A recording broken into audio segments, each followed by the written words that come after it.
very last video that covers periods 1 and 2, so it might be a little bit longer. We'll start with period 1, which is called Foundations. The date right here is kind of questionable. Could be 8,000 BCE, could be 10,000 BCE, could be 12,000 BCE. But anyways, it goes until 600 BCE. Okay? And I tried to do a brown background and then red for period 2, but it didn't work out, so it's all kind of this maroonish red. So I'm going to go through the key concepts for period 1 since there was only 2 chapters and it's only 5% of the test. But we've got our first key concept is big geography and peopling of the earth, which just means very first people move out of Africa. The second one is the Neolithic Revolution, and the third one are those early societies. Okay. So the first one, we start off with the Paleolithic era. That's where people are hunting and gathering. They start in Africa and they move out to Europe, Asia, Australia, and the Americas. You can see in the map there the path that different people took. So to get to the Americas, people crossed over the ice here, and then to get to like Australia, people took boats. Okay. These Paleolithic people adopted new technologies. They changed their life based on the different climates. They used fire, which was huge, to hunt for protection, to keep warm, etc. They had different tools depending on the different environments that they were in. They had bows and arrows, they had stone tools, and they lived in small kinship groups. So just like mom, dad, kids, family, nothing bigger than that. All right, and then you have the development of pastoral societies. So those are kind of happening before the development of agriculture. Pastoral societies are like the person with all of their animals that they bring around from place to place. So really domesticating animals. It was still a smaller group, but they were mobile, moving from place to place, still hunting and gathering. And they're very adapted to the environment because they would move usually with the season so that their animals could get food. And then we have agricultural societies, which happened during the Neolithic Revolution, where farming is invented. They depend on the same soil, so they stay here, they don't move around. They're very large civilizations, like you can see from the picture. They stay in one place, and they're also domesticating animals as well. Why did the Neolithic Revolution start? Because people wanted a reliable source of food. It's very difficult to be traveling from place to place looking for food all the time, so the Neolithic Revolution really serves that purpose. People had also started experimenting with plants and realizing how to plant plants and start agriculture. And some people think it was an accident that they discovered farming. Okay. So the Neolithic Revolution leads to new social structures, okay, and new societies. So our first permanent settlements, you need to know where these are. These are going to be on the map on the quiz. Okay, it'll be exactly this map, just with the names like boxed out. So Mesopotamia is right here. Okay, it's the land between 2 rivers, the Tigris and Euphrates. The Nile River in Egypt right there. Okay, Sub-Saharan Africa is obviously down here. That one's not on the map. The Indus River Valley is right here near India. Honghe River and Yellow River are right here in China. And then Mesoamerica, where Mexico is today, where like the Mayans were and the Aztecs, and then the Andes region, which is where the Incas will end up being. Okay, so that'll be one of your maps on the quiz. All right, and pastoralism, like we said, developed. Talked about that. All right. So during the Neolithic Revolution, different crops and animals are domesticated. You've got cows, horses, sheep, etc. They clear land and they create irrigation systems. If you remember those law codes that we read the very first week of school from Egypt and Mesopotamia, so many of them were about like irrigating water. Like, I will not steal the water from my neighbor's farm or steal their food, etc. And when we plant all of these crops, it impacts environmental diversity and things become less diverse. Okay, because they're just making one crop now instead of hunting out for lots of different types of food and plants, etc. How does this change human societies? They have more food, so their population is going to go up. Okay.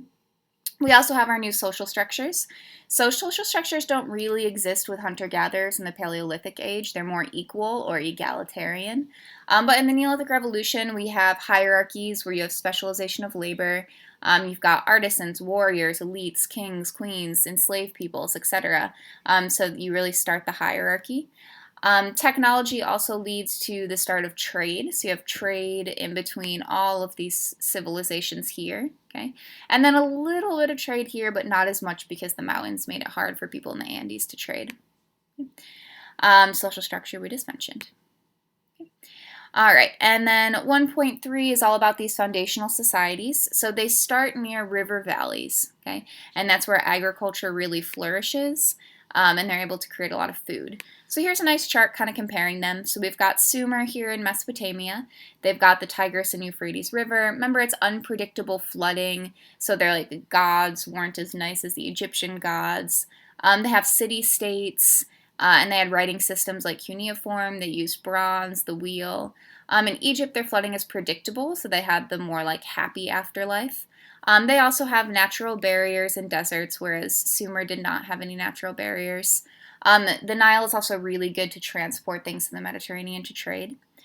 In Egypt, they have a theocracy and just one ruler, which is the pharaoh. He built the pyramids. You have hieroglyphics, etc. Mesopotamia also has the ziggurats. Indus River Valley, the Indus flooding is unpredictable, but they have natural barriers like the Himalayan mountains and deserts. They also have the monsoon winds around India. They had a centralized government. They have writing, but we don't know how to read it yet. And they have plumbing, which is pretty cool. And then China, also unpredictable flooding. They also have mountains and deserts around them. They are geographically very isolated, so they really aren't trading as much until period 2 with the Silk Road. Confucianism is starting, so family and community are very important in China. Very sharp social divisions, and the Mandate of Heaven is created. They also have a writing system, silk, money, etc. So this might be helpful if you're really trying to think of the difference between them. Okay. All right, so rulers consolidate their power through divine right to rule in almost all of these places. Divine right to rule is a pretty constant way that rulers maintain power throughout time. As large states grow and compete for more land, the ones who have access to better resources usually do better. So the Hittites, and that was in your acronym that you need to remember, and it should say iron, not Iran. But the Hittites have access to iron, which means that they have more food, they have more population growth, the iron is really helpful, and they do much better. And they're able to actually take over and expand other areas because of that. All right, we talked about pastoralists already. Culture unifies states, so people have similar languages, they develop law codes, they have literature, religion, monumental architecture. You can think of like the Code of Hammurabi for the law codes there. But all of these are kind of what unifies states, which helps these states create or become, etc. Okay. And then finally, like I said, trade expands throughout this area, hierarchies intensify, and then some literature, the Epic of Gilgamesh, which we read over the summer, there's an original piece of what that looked like. And then in Egypt, we read a little bit of the Book of the Dead in class. Okay. So that covers Unit 1 for us.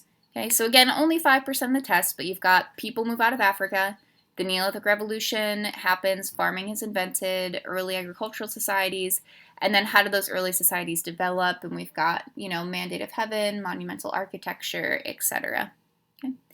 All right, so now let me find where my period 2 is. Okay, so period 2 is the classical era from 600 to 600. Period 2 is 15% of the test, so more than period 1, but you will not have a DBQ on it. It could be an option for an LEQ, but not a DBQ. Okay. All right, so I'm going to do these ones by chapters. It's a little bit easier, and then talk about the key concepts. So chapter 3 was all about Greece and Persia. So remember Greece, here's a picture of Greece, all of these little islands, etc. They had city-states, remember like Sparta and Athens, called polis. Some of the societies were military societies, like Sparta. And then some, like Athens, had democracy. They were really big on philosophy. They had the Olympics to try to unite societies, because remember the city-states would feel really separate, so they'd have the Olympics to kind of bring that commonality, that like Greek feeling amongst them. And then Alexander the Great rises and will conquer actually the Persian Empire as well and kind of grow that. So the Persian Empire, their first ruler is Cyrus the Great, and then they have Darius the First, who I think is more important because he builds the royal roads. So remember the royal roads are our first postal service. This is probably my favorite empire in period 2. Their capital is Persepolis, like the book you read. They are very religiously tolerant. They don't force people to convert. This is also the King of Kings. So when they go around and take over other places, they don't force other people to lose their status as king. They just make them kind of follow the rules of the main king. And there's Zoroastrian, which is one of the first monotheistic religions. So there's Greece and Persia. Chapter 4 was all about Rome. So Rome kind of comes after because Rome will take over Greece. So you've got Greece and Persia first. Parts of Persia over here stay Persia, but a lot of it will get taken over by the Roman Empire. So they are a monarchy. They have one ruler, and they are polytheistic. They believe in multiple gods. Okay? Eventually, they become a republic, so they move from a monarchy to a republic where they start electing their officials. They have a law code. They expand. You can see how huge the Roman Empire got. So we've got all of Europe, Spain, Portugal, etc. Not northern Europe, but most of it. North Africa and the Middle East here. So really a huge empire. They build roads, the Roman roads. You can see a picture of that here. And eventually they adopt Christianity. Oh, sorry, they also had enslaved people. So when we think about slavery as a concept, it's existed since the beginning of time. Okay. Why do they fall? They have diseases come in from the Silk Road, the plague. They have environmental issues. They have been cutting down too many trees and overgrazing. And then Germanic tribes invade from the north up here, where what is now Germany, invade and take over as well. Chapter 5 was on India and China. So in India, we start with the Aryan people, who, remember, they followed the Vedas, and which kind of starts Hinduism. So the Aryan people are there initially with the Vedas. They start the caste system. Other religions that form in India, you have Jainism. That's the one where you can't kill any of the animals, so people wear the little masks so that they don't accidentally swallow a bug. Then you have Buddhism. Excuse me. Siddhartha Gautama, who's in India, becomes the Buddha. Buddha is all about suffering is the basis of all of your problems, and so if you don't want things, then you won't suffer from things. Okay, Hinduism, which had been there, I think, since the end of period 1, continues very strongly. Okay. Empire-wise, we've got the Mauryan Empire. It's probably the most important one you need to know. You need to know Mauryan and Gupta. So Mauryan's the first one. That's where Ashoka is the leader. And remember, Ashoka, he was the super evil one who conquers a ton of land and kills a lot of people, but then he becomes Buddhist and then builds a bunch of Buddhist temples and tries to spread Buddhism. But his dynasty falls after he dies. I think it lasts 50 years or something. And then after that, you have the Gupta dynasty, who are all about math and science. Okay, and this is a golden age for India. They're very united, making a lot of advancements. They even create what's the alphabet called? It's called the Arabic alphabet or something, because when it spread to Europe, it spread through the Middle East, and so people didn't realize that it was theirs. I'm going to look this up right now because I'm curious what it was. Okay, classical civilizations, the Mauryan Empire, Ashoka. Oh, Arabic numerals during the Gupta Empire. So they created the 0 through 9 number scale that we use today. And it started in India, but then, again, because Europe found out about it through the Middle East, they called it the Arab numerals instead of Indian numerals, which is what it should have been called. Okay, so anyways, math and science for Gupta dynasty. And then kind of switching gears to China. In China, we have the Qing dynasty, who expands China, builds the walls. This is this crazy guy who became king at 13, built the Great Wall of China and those terracotta soldiers to protect him in death. I didn't realize this, but he would, if people died building the Great Wall of China, he would just bury them inside of the Great Wall of China, so that's a little weird. And then we have the Han Dynasty, who comes after. They start the civil service exam, the Silk Road, but then that spreads a lot of disease. And they also have the Yellow Turban Rebellion, which was a peasant uprising because the wealthy were too wealthy. Okay. Religiously and philosophically in China, Confucianism is huge. Okay? Before the Qing dynasty, it was known as the Warring Period in China, where you don't have a dynasty and lots of people are fighting. And that's what Confucianism comes out of. Confucianism is this religion that's trying to put into place a lot of calm and peacefulness because of all these wars happening. And Confucianism has a lot of emphasis on the family and respect, venerating your ancestors. The golden rule, if you've ever heard of that before, it's do unto others as they would do unto you. Okay? And that's when we watch Mulan. So not equal for women, but a lot of respect on the males in society. Okay? Filial piety, right? Respecting your elders, particularly your male elders. And then you also have Taoism is pretty big in China in this time. That's the yin yang symbol, harmony with nature. They built a lot of like structures to really be in harmony with nature. And then the last one is legalism. The idea of legalism is that people are bad, and so you need rules and laws to kind of help people not be bad. Okay, so those are our three kind of religion slash philosophies in China at this time. Buddhism doesn't really get there too much until period 3 when it spreads there. Okay, but these are our main 3 ones in period 2. All right, then chapter 6 was all about the Americas. So we've got the Moqui, who are in Peru, which is where the Incas will eventually be. They had monumental architecture. They were growing beans and corn. Remember, they had llamas, which are kind of the only animals they had. And then they kind of vanished. We don't know why. Maybe climate change. Okay. Teotihuacan in current-day Mexico City is this huge city. You can see a picture of it here. They had apartments, a really strong government. And then they just eventually get taken over by another group. And then the Mayans, who are probably the biggest empire at this time, they were using slash and burn agriculture. So they would, plant their crops, and then when they were done, they would burn the fields, which makes it quicker to start your next kind of crop of things, but then kind of ruins the environment. They also had terraced farming, where they built into the sides of hills or mountains. They had city-states. They invented that calendar. But then they had a lot of overpopulation in their cities and drought, and so they moved back to the country and abandoned their cities. So the Mayans don't like fall, they just kind of move from being in a city to being back in the country after that. All right, and then that leads us to our key concepts. So we had 3 key concepts: the development of new religions, and that's why, remember, this was red for all the new religions, the development of states and empires, and then trade, which we didn't really cover in the chapter, so we'll talk about that now. All right, so religions, we've got Judaism, which is a monotheistic religion, okay? Starts in the Middle East, in what is today Israel, and then spreads out towards Europe. The Assyrian Empire will eventually start the Jewish diaspora, okay? Hinduism is also like maybe polytheistic, maybe monotheistic, but starts in India. It's based off of the Vedas, the caste system. You need to know that.